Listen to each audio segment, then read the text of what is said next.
indicate the time involved per step. I'm not sure if I heard, if I missed that. For example, how long would it take? If there's an appointment to log on, I would presume that it's automatic. But if you are applying, let's say, day one being the day that you log on, when do you expect to have an appointment? How many days? That we should work on what would be the average. And it should be indicated along the way how many days for each step, so that we can accumulate all of this and find out at the end how many days the process will take, Mr. Chair. Thank you for the guidance, Mr. Chair. To go back to the appointment system, so when one logs on or makes a phone call, this is immediately upon availability of the website and of the operator, and the applicant is entertained immediately either by a call by the caller or by the appointment system. They can log on immediately. They're asked a few questions, and their data is encoded. Then they are given a choice of available dates, and we are able to say that the earliest appointment that one can avail of is within 2 weeks from logging on or from calling.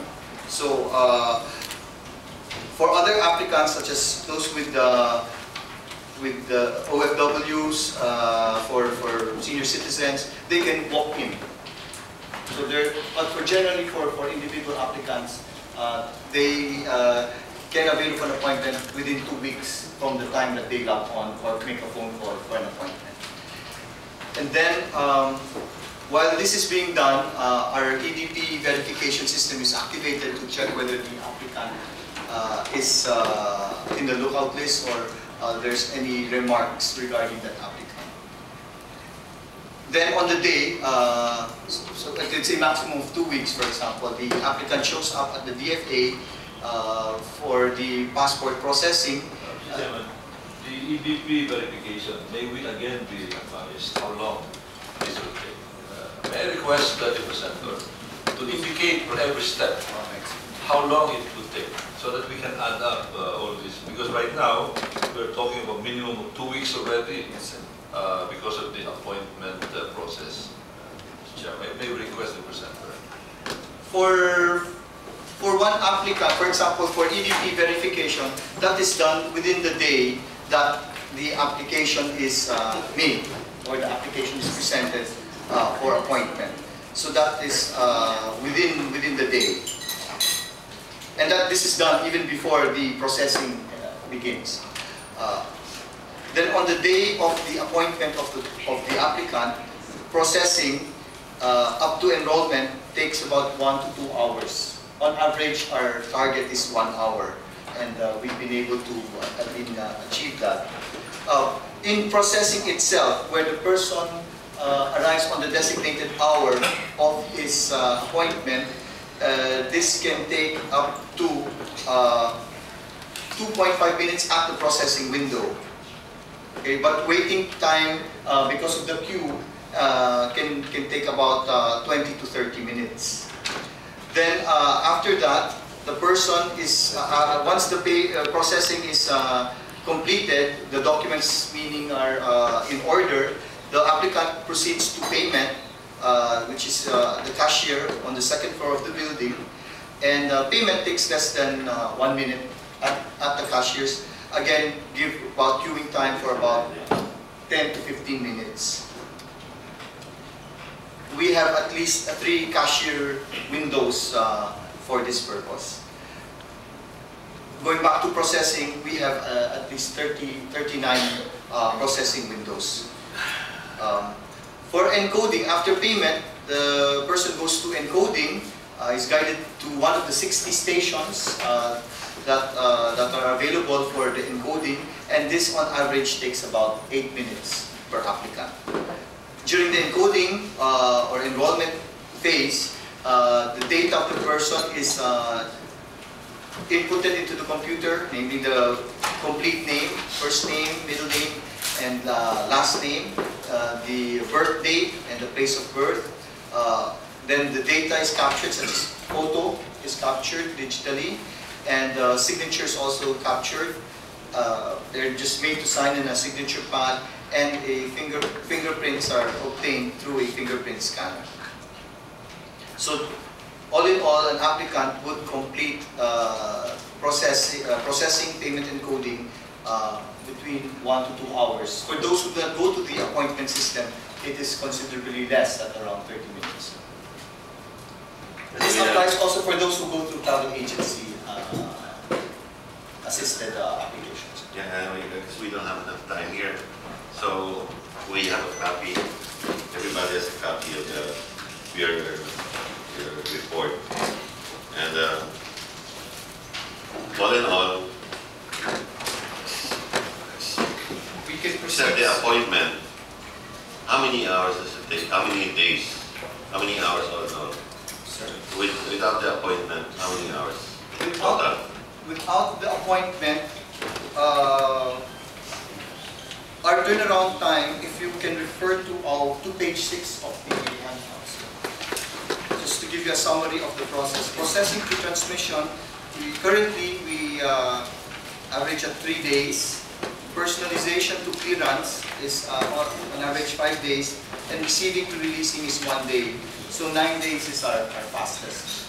All right, now we will now allow the members to do it, to ask questions from starting from the appointment at his stage. And I noticed something here in your first page, that you have a picture here with somebody smiling. I guess it should be frowning.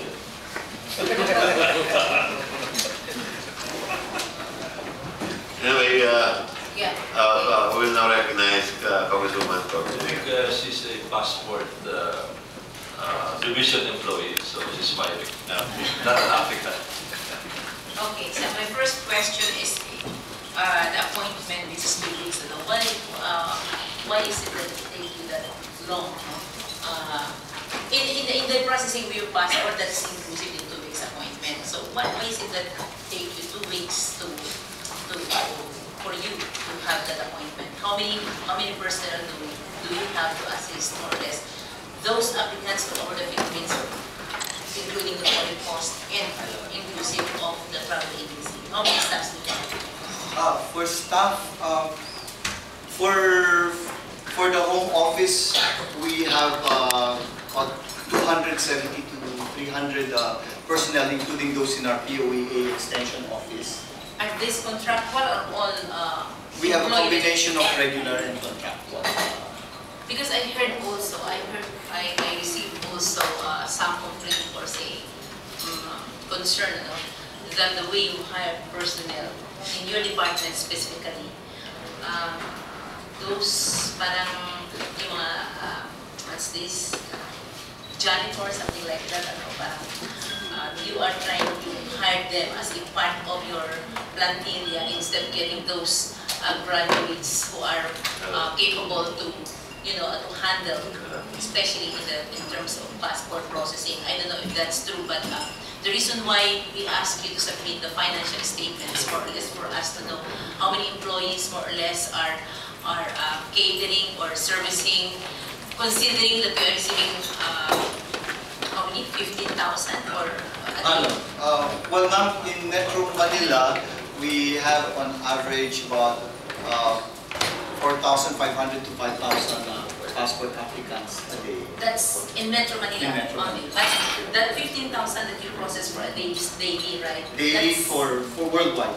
worldwide.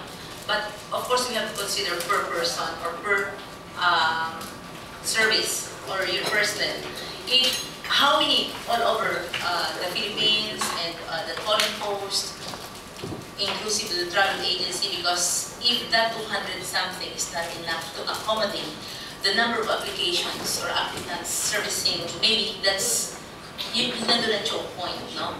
So, ano yung step or plan of actions if these 200 personnel cannot cope up with servicing those applicants received for the day? Ma'am, what we have done is to increase the number of appointments. Before, we had about, on average, 88,000 passport appointments per month. So that translates to about maybe 3,500 every day. But however, we have increased this to 128,000 passport appointments per month. Whatever. The 128 passport, I am after the number of personnel servicing the approximately daily applications that you receive. So sabi mo, kung 128 divided by ilang personnel, 200 something. Okay, ma'am. Yes. So it's not going to be one-on-one because first we will have to deal with the personnel who I think meet the applicants for the first time. So those who are processed. No? We have on average, how many per hour? About 600. Yeah. We have around 600 applicants per hour. 600 divided by 200 something No, ma'am. 600 applicants per hour on average, and then they go through 39 processing windows. So that's divided. The 600 are divided among the 39 processing windows. From there, they go up to the cashier where we have 3 windows for payment, and then we have 60 encoding stations. Yung bang pagtanggap ng application includes the verification of the names, etc., stated in the application form? Yes, ma'am. That already. Because my concern here, the public and private partnership, you can just assign, say, the verification to the travel agency. Say they have 2,000.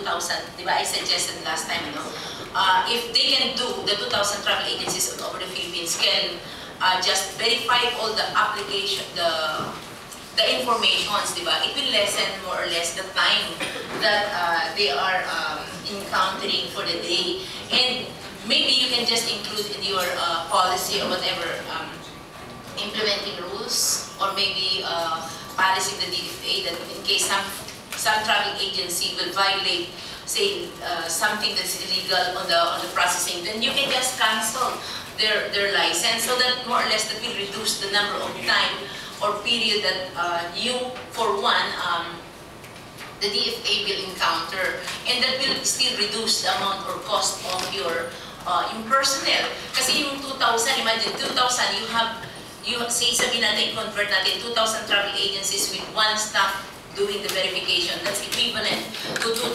personnel to check or verify those information stated in the application form. So na-reduce na yung inyong time. So hindi mo na kailangan pa yung say, maybe ma-reduce yun yan about an hour or about 2 weeks, 1 week. So instead of 2 weeks, kunti na lang dun sa appointment. So that's my suggestion, Mr. Chair. I think, what do you think of your suggestion? I think, sir, Mr. Chair, it's something that we can fine-tune. But since the verification records are with the Office of Consular Affairs, and sometimes they also involve some confidential information, and so there is need to make sure that there's also some security checks before there are an application is allowed to proceed, or if not, that applicant is required to produce certain documents that would allow that application to proceed. Why not just provide the travel agencies all those informations that has to be checked by their end, and just leave the security feature in the department? So what I mean here is if there are so many informations that has to be stated in the application form, yung po pwedeng gawin nila, sila na ang gagawa. Yung security feature, i-remain nyo, pagdating sa inyo, yung security feature na lang ang inyong i-check. Maybe that will reduce somehow the number of hours that that you will encounter or serve. That's my point, no? So para ma-reduce pa yung pag alam nyo, i-provide nyo na yung mga hindi, siguro ng name, no? Hindi na masyadong yan or other information. Then yung alam nyo na talagang kayo lang ang dapat makaalam. Kumbaga dun sa mga requirements na dapat nilang hingin sa applicants, ibigay nyo na sa kanila. yung dapat na mga security feature, involving the security feature, i-remain nyo na sa inyo yun. So that will somehow, Mr. Chair, reduce the number of hours maybe that they will encounter. And maybe that will reduce even the number of days, yung appointment instead of 2 weeks, maybe. Baka kung pwedeng ma-reduce. Okay, so we will consider this option. But in the meantime, we will have to get more input from the members and from our resource persons. Thank you, Mr. Chair. So, ask mo na natin as one of the options. So, Congressman Golez.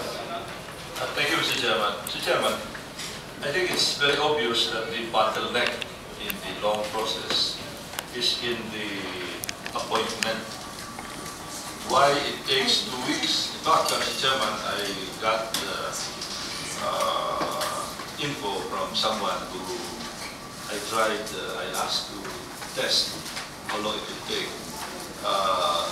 The person applied for an appointment, and the appointment date he got was August 23 to 24.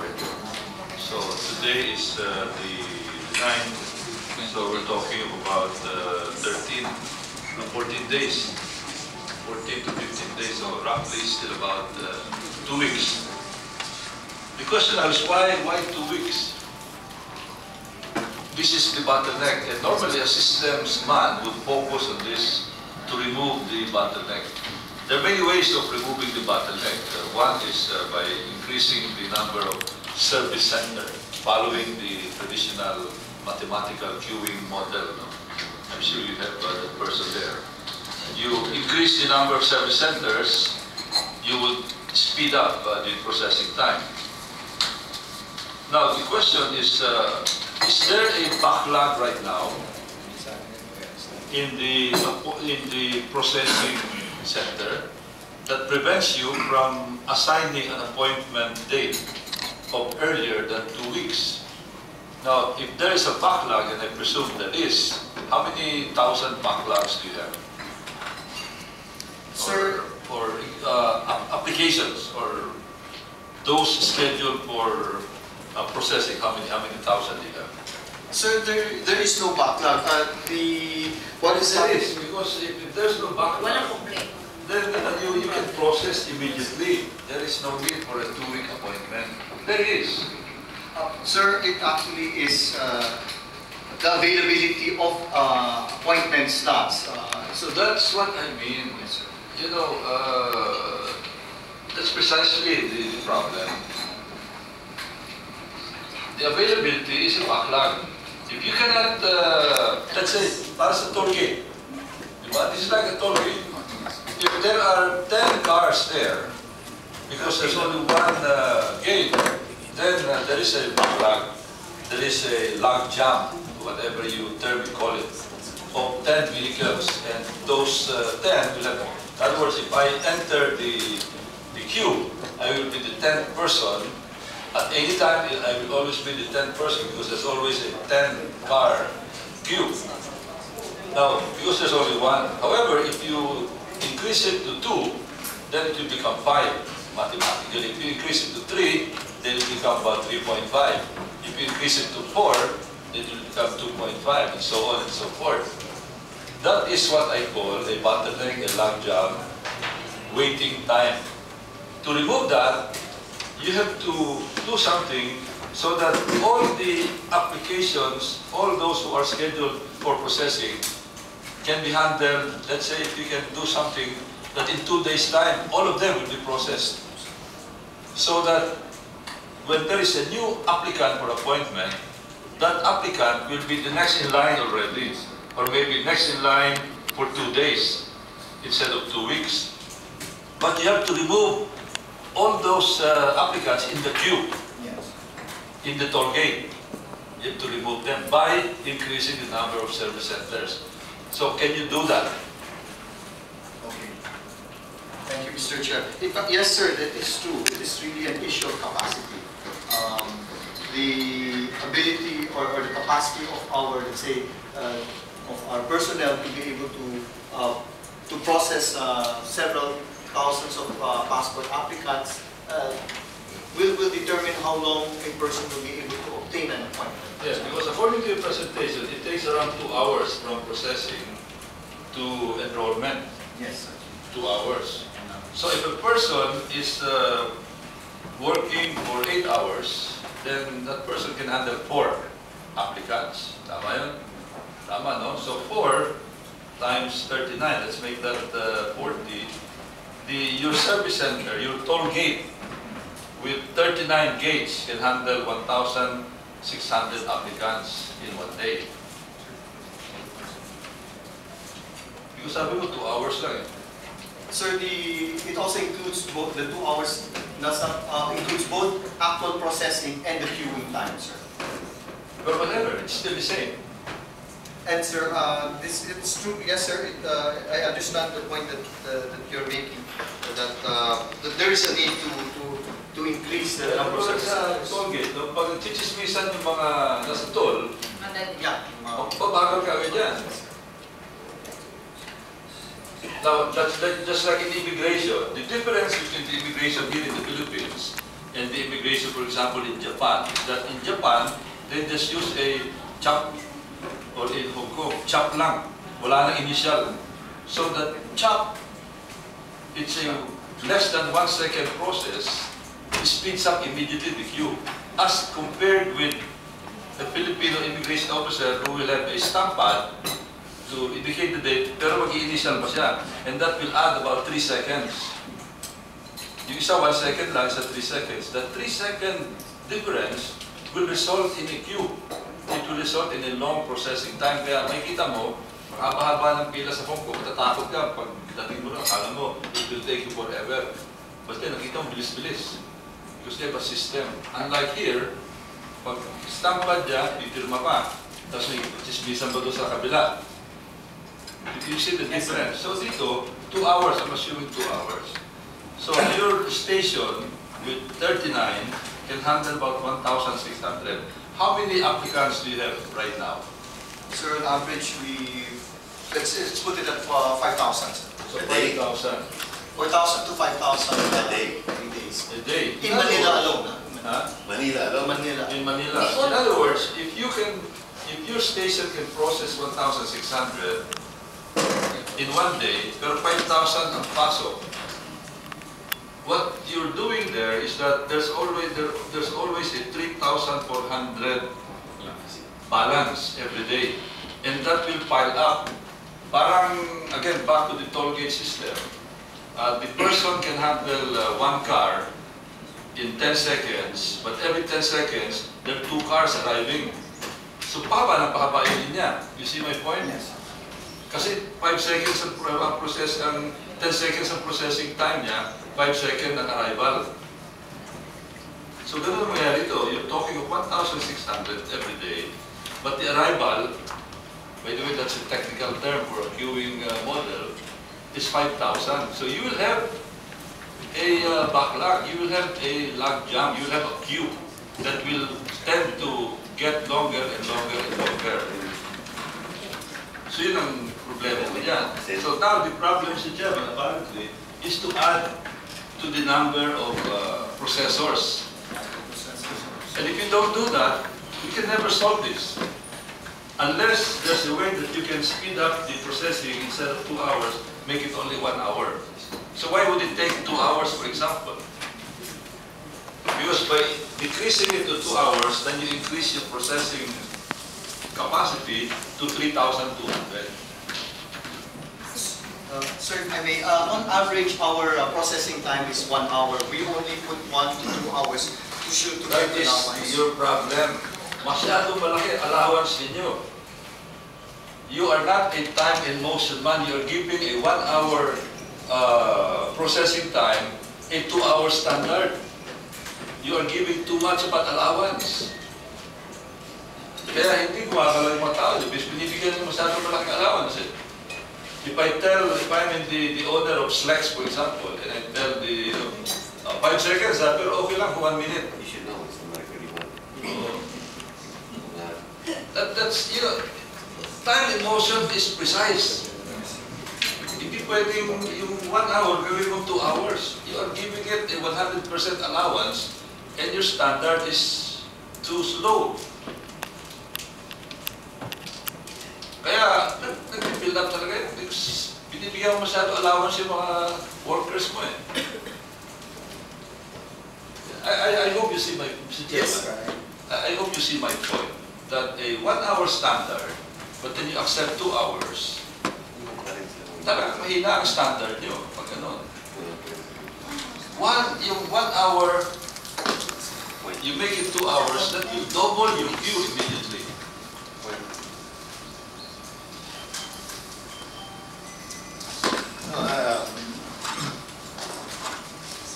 Yes.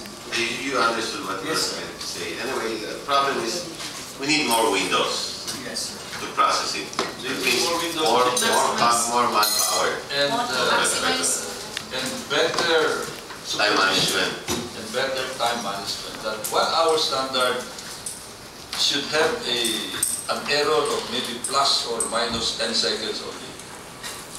Or I mean, plus or minus 10 minutes. But not plus or minus 1 hour. Kasi trabaho niyo masyadong kailangan para sa bangko yan eh. Otherwise, pila yan. Pila talaga. And you cannot solve this with that kind of a setup, Mr. Chairman. There's no way that they can remove the backlog. Well, the best thing that you should do is present a better system to the members next time. So, Can we hire, I'm sorry. Yes. Before you recognize, can you hire additional personnel? Can you work, how many hours a day does your staff work? Sir, now we work from 7 a.m. to 8 p.m., sir. 8 p.m. Can you, overtime pay here? pwede kayong, I think some people may be willing to go there at 9, 10 o'clock in the evening. No? So I mean, the applicants, they wouldn't mind. Because they're in the MOA area, after shopping, punta sa inyo, and then after that, mag-gimmick na sa MOA area afterwards. Or maybe go to the other nice facilities in the city of Paranaque. Center is located. That's right, sir. If I may respond to that, sir, that is why, sir, in our attempt to also increase our capacity, we have actually extended office hours, so we've added office hours beyond 5:30 up to 8 o'clock. We've also added, again, more appointment slots per hour since April. Then we also include mobile passport services, which we conduct every weekend. We also have Saturday services every Saturday, sir. So these are the ways that we are trying to cope and meet with the. How about Sunday? Why not Sunday? Saturday. Even use Sunday, because if you're working 6 days and you add 1 day over 6 days, that is a 15% increase in your productivity, roughly. We will look into that. Now we will also look into how By increasing your productivity by 15%, mas lalaking capacity nyo to process. And I don't think applicants would mind going there on a Sunday. Yes, sir. If we may add, in which case we would also have to make sure that there's like a shift, because again, people would not be able to, if we're going to use our current complement, I don't know if they'll be in the position to, will be able to sustain 7 days work. No, you have to do that maybe for the next 3-4 months to remove the permanent backlog that you have. You have to aim at 0-0. You have to aim at, and you should do that maybe for, makususwito naman kung ilang araw para maalis nyo. Kasi meron kayong ilan ulit ang mga yun. How many do you have now? Outstanding in your line, in your queue? Sir, for appointments. Sir, again, sir, depends. I can only describe it as having the earliest appointment within 2 weeks, sir. Yeah. Because that, based on the availability of appointment slots, that we make Monday to Saturday. So meron kayong 2 weeks? You have about 25,000 siguro nasa system niyo. Well, how many? Well, of course, there are people who opt for appointments on days on later dates. So it's not necessarily those who just want the earliest appointment available. So it can people have a choice on the dates made available to them.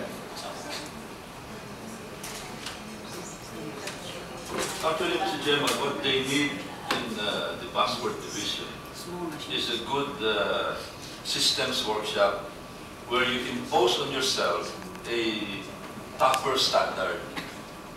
You present to your team, what do we need to do so that instead of a 2-week wait, the maximum is 3 days wait. Those appointment. Because a bottleneck appointment, you remove that, then there's no problem. So sabihin nyo sarili nyo, what do we need to do? And there you need your systems people, you need your supervisors, you need some people who are actually doing the processing. You need someone who can say, sobra naman yung 2 hours, 1 hour kaya yan eh. Yun yung mga magsasabi ng ganyan.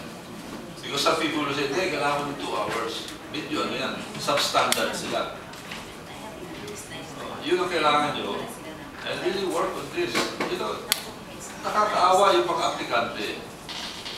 Yun na lang sa renewal, Mr. Chairman. Renewal, ang tagal-tagal, even renewal.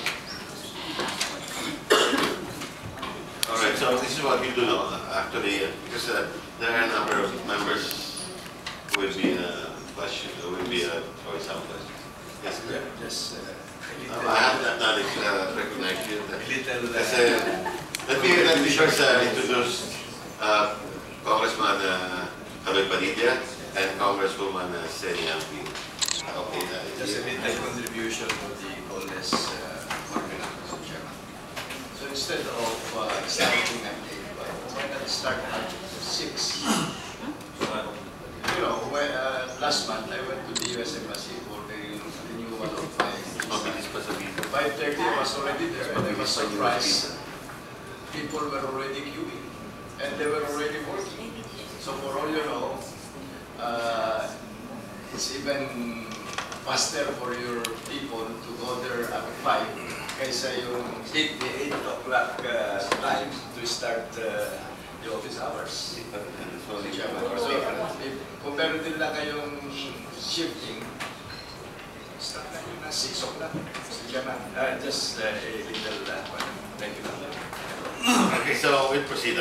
We'll now recognize some members to ask questions.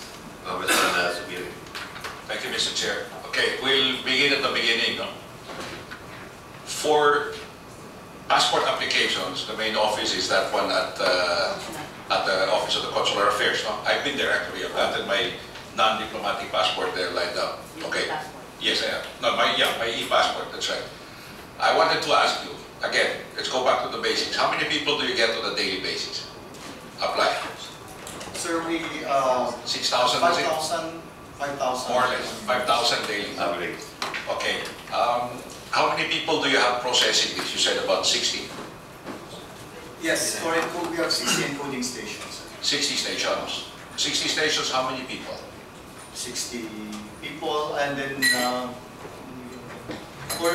have encoders, 60 encoders all in all. So 60 stations, 60 encoders. You cannot afford to hire anymore? We're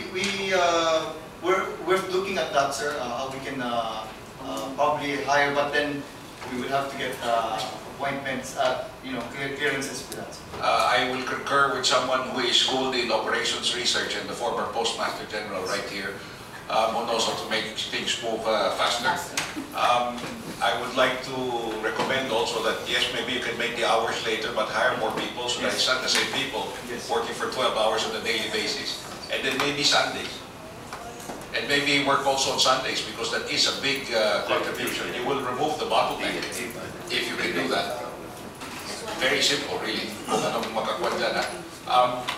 Is it in your budget now? Would you be able to hire more people? No, sir. I don't think we'll be able to hire more. I gather your budget defender is right here. Ma'am, wala dyan. Wala ka dyan.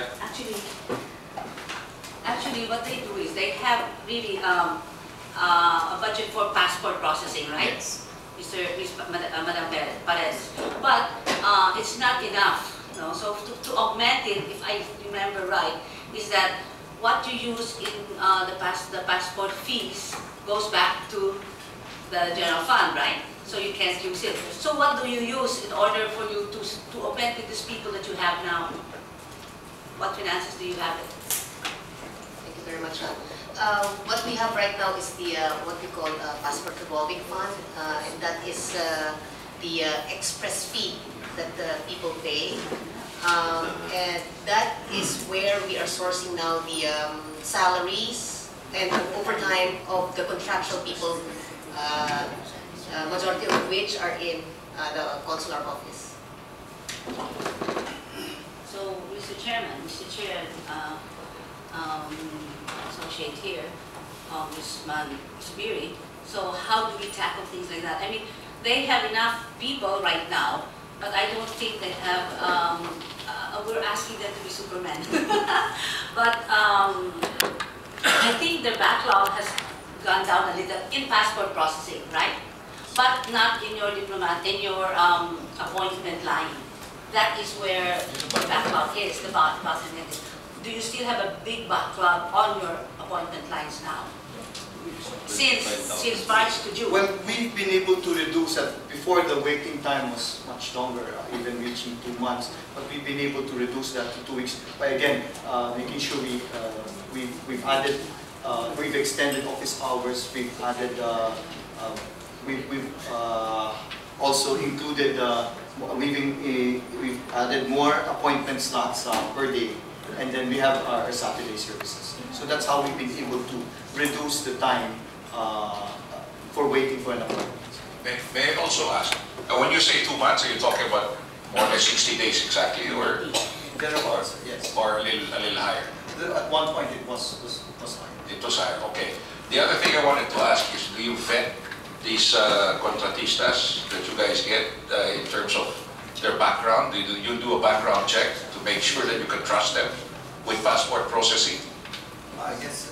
Yes, sir. Of course, for a passport. Criminal record, yes. etc. You know, they might be involved in a gang, and then No, sir. some funny things might happen again. For Or certain passport Israelis processing, might end up with Filipino passports. We hire, of course, our regular personnel and some contractors who've been with the department for several years. They are in our processing windows. These are contractors that have been with you for a long time, so it's not like they just walked in. Okay. So perhaps we can find some funding to vet that, or is there anything we can do, ma'am? I think, Mr. Chair, we still have to maximize first, as what has been suggested by Congressman Golez about the 1 instead 2 hours. Try to maximize first, because as I've observed to some other government agency, pagka yung lunch time kasi, instead of 1 o'clock they're reporting there, sometimes mga yun ang mga common problem po na nare-receive natin. Parang try to be somehow a customer or client oriented. Kasi try to observe also as yung time management, people's management, give them the time to more or less to report. Say, after 12 o'clock or 1 o'clock, they should be there. Kasi na-use sila na pagka-gobyerno, 2 o'clock, wala silang doon. So yung isang oras na dapat ay nagagawa, nakakaroon ng additional So like in the private sector, pag sinabi mo 1 o'clock, nandun na kami, sa bako, ganun. Ang ating mga government agencies kasi, normally, yung staffs natin, because lax din siguro yung management natin, that's why, nagre-report sila na hindi sa oras. That's why yung initial, dito na sabi mo, kung isang oras lang talaga yan, maybe this will somehow reduce yung lag natin, sa processing. And I really cannot understand ba yung 2 weeks? Bakit ganun kahaba yung appointment? Doon palang nakakairita na. Bakit dalawang linggo? Ano yung solusyon na po pwede niyong i-present po sa amin? na mabawasan man lang ito at least 1 week so that more or less from the time they have their appointment, at least ilang days, kung mabawas yung siguro mga 10 days as what has been suggested by Congressman Golez, di ba natin po pwede ganun gawin? Isa sa mga consideration po, yung reporting time ng ating mga staffs, make them feel that they are serving the customers, no? Hindi yung at their own kaprecho, no? Doon sila magre-report. Yun po ang maraming complaint namin na-receive. Just a quick question. Pag 1,600 per day ang processing ng all your service centers, and then there's a waiting time of 14 days, that means na meron kayong 14 times 1,600, meron kayong 22,400 backlog, which is in the system. Meron 22,400 cars doon sa pila. Pagdating mo, 22,000 na sarapan. Pero hintay ka. The other question I have, Mr. Chairman, is do you have a record of how many passports a person in the processing area handles in 1 day? Naka-record ba yan? Dapat naka-record yan eh. So you will know how productive each person is. And you can see, sino yung laggard sa mga tao na yan. Given a standard of 1 hour per applicant, dapat ang isang tao, kung nagtatrabaho siya ng 8 hours, 8 ang passports na napoprocess niya. And that should be recorded so that you can see every day and during the month, the production of each person. Pag mababa production niya, yun ang I cannot see, Mr. Chairman, why we have to pay a premium. Ang express ilang araw?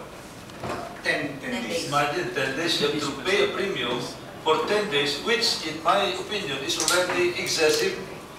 It's an excessive weight. Magbabayad pa yung tao or something na excessive na.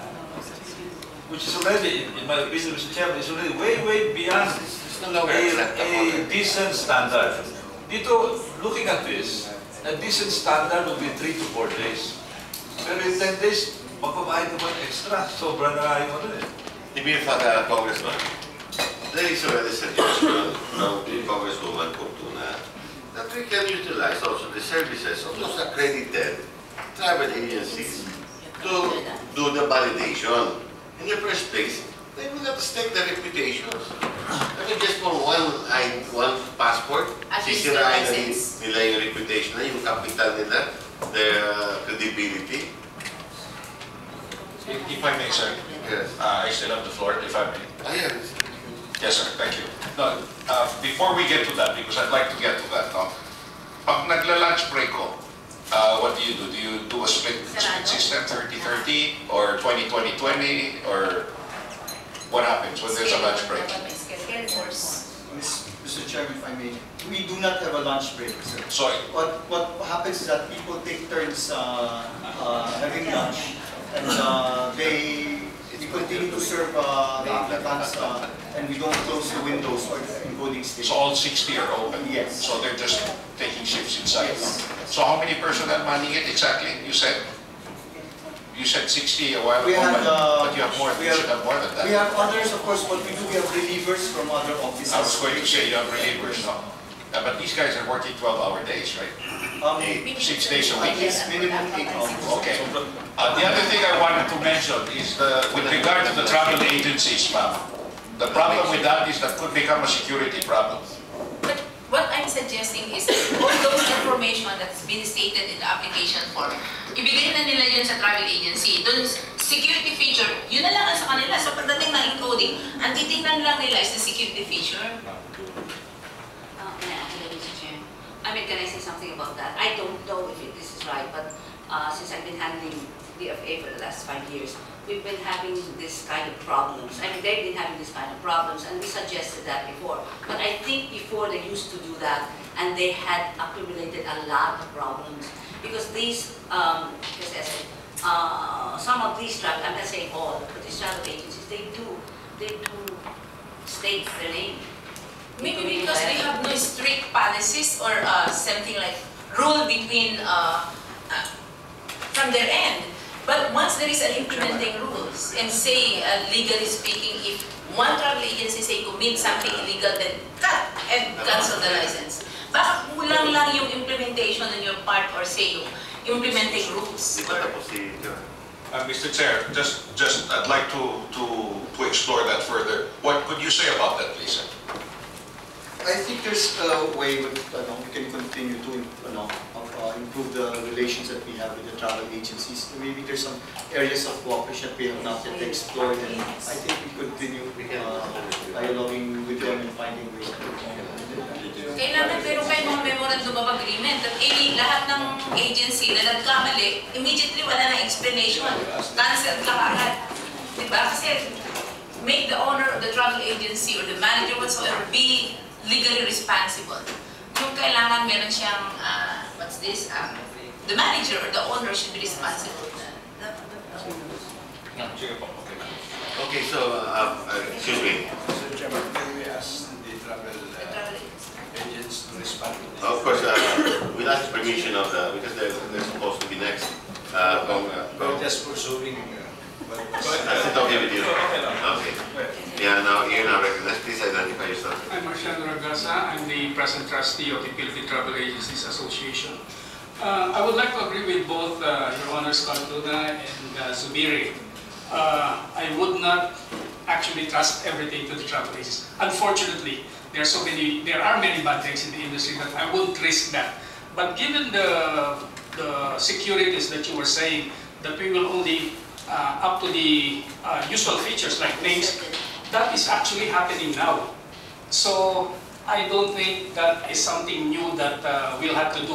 Because before we accept an application form, there is an application form that our clients fill up, and we guide them through what documents are given. And one feature that sometimes is to our disadvantage is that if a client of ours unfortunately gave us a spurious document, we become responsible for that, which I feel is not fair because we don't have the expertise to determine what is spurious and what is not. But going back to the suggestion of Honorable Cantuna, I think we are doing that to a certain extent only. We are not given access to the security features, but we are already doing that. We guide our clients on how to fill up the forms if they don't know how to fill up the forms. So everything else, and then the accumulation of the documents that have to be submitted, if it's an NSO certified documents, we tell our clients, your birth certificate is not NSO certified, please get one. So through the basic process, we are already doing that. As a matter of fact, this is where we can come in because those walk-in passengers, those who don't use travel agents, will have to fend for themselves. That's why sometimes there is delay. A client, a first-time passport applicant who didn't pass through a travel agency will probably have a hard time compiling the documents that they require. So that I agree with Congressman Subiri and Congresswoman Cortuna, but this could be merit, but actually to a certain degree, because we also confer with the Department of Foreign Affairs on a regular basis. Thank you, sir. Does that answer your question? You made your point. Mr. Chair, I just wanted to ask the DFA folk, just one last question quickly. You of course do a background check on all the info that is being brought to you guys, right? Is that what takes time? You have people who are actually doing this full time, or are you depending on other agencies? Well, sir, first the accreditation process. There is the agencies go through that, and this is renewed regularly. Their personnel also apply for security clearances, and so there are safety nets already, sir. And if ever there are also guidelines in place for the information of our travel agents, so that in cases there are issues, these are brought to their attention, and there is an opportunity to present explanations, and in case there is actually a finding problem, then further administrative actions. This is not just for the travel agencies, but also for the applicants. You make sure that this and that is not fictitious, the addresses are okay. That's also done, sir. Okay, thank you. Thank you. Besides, there is a law, the Passport Act, that penalizes travel agencies submitting spurious documents. So, Congressman, don't you hear that? Yes, sir. Yes, sir. Okay, you, Mr. Chairman. Question is, as compared to other countries, yung appointment period mo na 2 weeks, how is that compared to other countries? Are you on the slow side? Are you on the quick side? I mean, what's the average of the industry? Well, for certain, some countries don't apply the appointment system because they have, again, several sites in which applicants can apply. There are some that have the appointment system. We know the United States has an appointment system. But again, I'm not clear as to how long one has to wait. It can vary again depending on the demand or need for applying for passport. Okay, now what about the processing time? You have here 9 days. How is that compared to other countries? Are you slow, fast?